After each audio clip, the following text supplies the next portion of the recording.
আমাদের প্রত্যেকের সঙ্গে বাংলাদেশের বহু মানুষজনের আত্মীয়তার সম্পর্ক আছে, কিন্তু আমাদের নয়। আমরা এর আগে মুজিব সাহেবের সরকার দেখেছি, বিএনপি আওয়ামী লীগের সরকার দেখেছি, আমরা হুসেন মোহাম্মদ এরশাদের সরকার, আর্মি রুল। কিন্তু এই ধরনের ভারত বিদ্বেষী কথাবার্তা, ভারত বিদ্বেষী আচরণ, এই রকমের হিন্দু নিধন, হিন্দুদের আস্থার জায়গা মন্দিরকে টার্গেট করা, এইভাবে হিন্দু সনাতনী প্রচারক প্রভুদেরকে মিথ্যা মামলায় জেলে পোরা, এ জিনিস আমরা বিগত দিনে দেখিনি। আমরা পরিষ্কারভাবে বলেছি, এনআপি জানাব বন্ধ করুন এই নিধন, এবং আমরা বলেছি যদি না করেন এবং চিন্ময় কৃষ্ণ প্রভুকে মুক্তি না দেন, তার বিরুদ্ধে কোনো অভিযোগ নেই, অভিযোগ প্রমাণিত হয়নি, তিনি একজন বাংলাদেশের রাষ্ট্রবাদী বৈষ্ণব ভাগবত প্রচারক। তিনি তার যত বক্তব্য আপনি আমি শুনেছি, তাতে তিনি বাংলাদেশের জাতীয় পতাকাকে কাঁধে নিয়ে সেখানে তিনি মুক্তিযুদ্ধের পক্ষে আমার মাটি আমার দেশ, বাংলাদেশ ছাড়ছি না ছাড়বো না স্লোগান দিয়েই করেছেন। তাই তাকে যে অপবাদে করা হয়েছে, এটা সম্পূর্ণভাবে তালিবান, আইএস এবং মৌলবাদী শক্তির পদধ্বনি শোনা যাচ্ছে। বাংলাদেশের তত্ত্বাবধায়ক সরকারের এক প্রশাসক, তিনি ক্যাবিনেট মন্ত্রীর পদমর্যাদার সমান, তিনি আজকে সরাসরি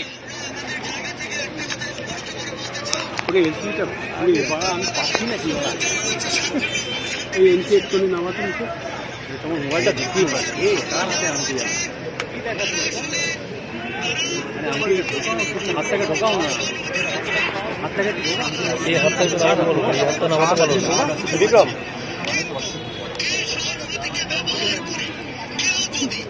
তুই আমার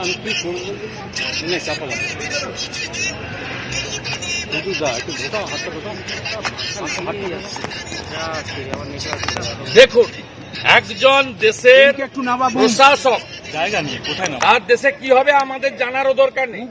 তিনি একজন জাতীয় মন্ত্রীর পদমর্যাদা সম্পন্ন, তিনি আমরা শুনিয়েছি, আপনাদেরও শোনালাম, তিনি সরাসরি ভারতকে আক্রমণ করছেন। এই প্রশাসককে বলতে চাই, নুন আপনার আছে, আয়োডিনটা ভারতের। আমি শুধু একটা উদাহরণ দিলাম। আমি এখান থেকে দাবি করছি, ভিসা 100% স্টপ করুন। আমরা প্রয়োজন হলে একদিন অপেক্ষা করে ভিসা দপ্তরে যাব, এখানে ভিসা সেন্টারে স্টপ, ভিসা দেওয়া বন্ধ করুন completely. Export import permit issue করা বন্ধ করুন। বাকিটা আমরা বর্ডারে করব সোমবার থেকে। বলে দিলাম, চিন্ময় কৃষ্ণ প্রভুকে নিঃশর্ত মুক্তি, হিন্দুদের উপর আক্রমণ, মন্দির ভাঙা বন্ধ করুন। আর এই ধরনের এই নাবালকদের, যাদের আপনারা ওখানে তত্ত্বাবধায়ক সরকারে বসিয়েছেন, এই নাবালক যারা মন্ত্রীর পদমর্যাদায়, তাদের এই ধরনের ভারত বিরোধী কথা বলা বন্ধ করুন। আর চিকিৎসা নেওয়ার জন্য করাচি আর লাহোরে যান, এখানে আসবেন না, পরিষ্কার বলে দিতে চাই আমরা। বাংলাদেশ বলছে কিছু বলবেন দাদা? মোহাম্মদ ইউনূস উনি উনাদের দিল্লির দূতাবাসে রাষ্ট্রদূতকে জানাবেন প্রোটোকল মেনে। আমরা কালকে মেল পাঠিয়েছিলাম, সেই মেল উনারা এক্সটার্নাল অ্যাফেয়ার্স মিনিস্ট্রি ঢাকা বাংলাদেশের অনুমোদন নিয়ে আমাদের অ্যালাউ করেছেন 1+7। ঠিক একইভাবে আমাদের যে অ্যাগ্রিভনেস ওনারা রেকর্ড করেছেন, আমাদের বক্তব্য রেকর্ড করেছেন, আমাদের সাজেশন নিয়েছেন, এবং ওনারা একই প্রোটোকলের ভিত্তিতে ওনারা ওনাদের দেশের সরকারকে ওনারা জানাবেন। এর বাইরে ডেপুটি হাই কমিশনারের করারও কিছু নেই, উনি কমপ্লিটলি জানাবেন জানালে যেভাবে আমাদের অ্যালাউ করেছে, নিশ্চয়ই ওনারা আমাদের কথা শুনতে চান। ডক্টর মোহাম্মদ ইউনূস তার আত্মীয়তা এখানে আমাদের বর্ধমানে আছে, নিশ্চিতভাবে তার অনুমোদন ছিল। তারা এপারের বাঙালি হিন্দুরা, সনাতনীরা কি বলতে চায় সেটা শুনতে চেয়েছেন, আমরা শুনিয়েছি। কিন্তু আমরা আমাদের কাজ করব। বঙ্গীয় হিন্দু জাগরণ মঞ্চ কালকে বেলা 2টোয় শিয়ালদা স্টেশনে জমায়েত করেছে। তারা আসবে বাংলাদেশ ডেপুটি হাই কমিশন অভিযানে। আমরা এটা রাজনৈতিক কর্মসূচি নয়, সবাই সনাতনীকে বলবো আপনাদের এই কর্মসূচিতে যোগদান করার জন্য। আমাদের পক্ষ থেকে সোমবার দিন সকাল 10টা থেকে পেট্রোপোলে গুডস ভেহিকেল অবরোধের কর্মসূচি নেওয়া হয়েছে। আমরা সেখানে আমি নিজে অংশগ্রহণ করব, তো সেখানে সবাই অংশগ্রহণ করবেন। আমরা প্যাসেঞ্জার ভেহিকেল এবং অন্যান্য যে ভেহিকেল আছে তাদের কোনো অসুবিধা করব না। আমরা কেবলমাত্র গুডস ভেহিকেলে অবস্ট্রাকশন করব এবং আমরা ওদের অ্যাটিটিউড আগামী 48 ঘন্টায় দেখতে চাই। চিন্ময় প্রভুর মুক্তি, মন্দির সুরক্ষা এবং সনাতনীদের উপর মিথ্যা মামলা বন্ধ করে ওখানে আগের পরিস্থিতি ফিরিয়ে আনা হোক।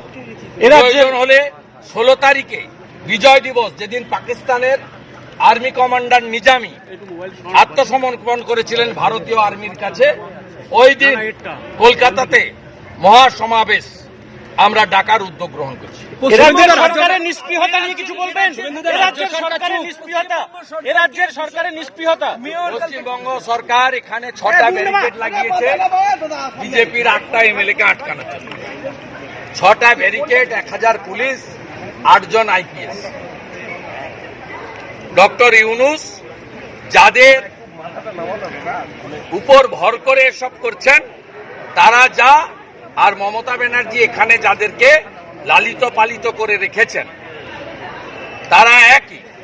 আজকে বিধানসভায় সংবিধান দিবসের দ্বিতীয় দিনে সিদ্দিকুল্লাহ চৌধুরীর বক্তব্য যদি কেউ শুনে থাকেন তাহলে বুঝতে পারবেন যে মমতা বন্দ্যোপাধ্যায় কোন শক্তিকে নিয়ে তিনি পশ্চিমবঙ্গ চালাচ্ছেন।